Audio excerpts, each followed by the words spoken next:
Hi everyone, welcome to the Highlights from Ukraine podcast, your daily audio summary of the latest news reported in the Ukrainian media. My name is Artem, and here is the news.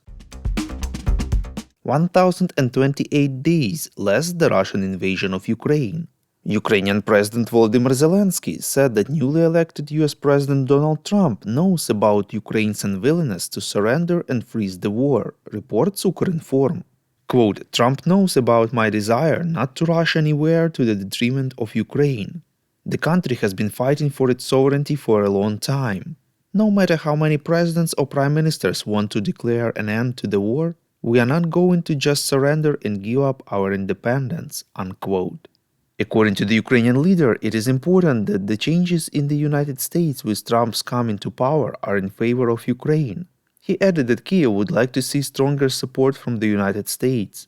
Earlier, Trump assured that he would continue to support Ukraine in his attempt to resolve the Russo-Ukrainian war.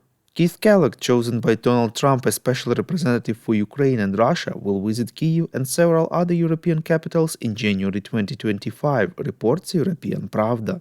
Meanwhile, Andriy Yermak, head of President's Office of Ukraine, stated that Kyiv should not begin negotiations to terminate the present phase of the war as long as Russia has the resources to continue its aggression.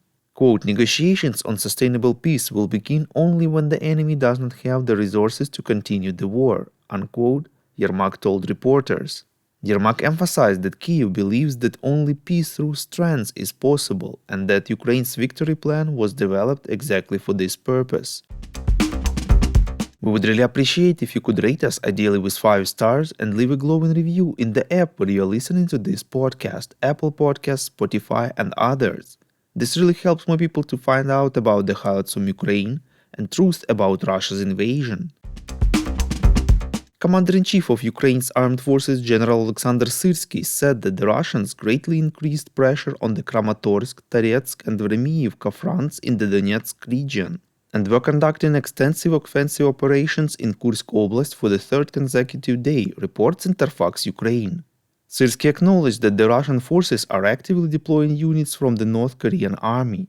North Korean mercenaries have already suffered significant casualties. According to Syrsky, Ukrainian defenders hold their lines of defense and continue to eliminate the Russian personnel and equipment. Given the current conditions, the entire society must unite to support the defense forces. In addition to Ukrainian soldiers' steadiness, engineering and fortifications are critical, Syrsky emphasized when addressing local officials at the All-Ukrainian Congress of Local and Regional Authorities. The Economist has reported that as of mid-December, 4.5 months after the Ukrainian armed forces entered Russia's Kursk Oblast, Ukraine has lost half of the previously captured territories, reports Ukrainska Pravda. At the moment, every unit of the armed forces has switched to the defensive, and the situation is getting complicated by weather conditions and constant attacks. According to the Deep State Ascent initiative, the Russian army continues its attempts to cut off the Vremiyivka ledge, which threatens to encircle Ukrainian forces near Velika Novosilka in Donetsk Oblast. Overnight, Deep State analysts reported the occupation of the village of Sonsivka in Donetsk Oblast. According to 2001 census, the village had a population of 785 people. Thank you for listening to the Highlights from Ukraine podcast. We're a commercial initiative of just 2 people and we need your help to grow. Share information about the podcast, rate us in the app, subscribe to our Patreon. With your support, we are getting better. We call on you to demand from governments of your countries to impose the toughest sanctions possible on Russia and its citizens to stop their invasion of Ukraine.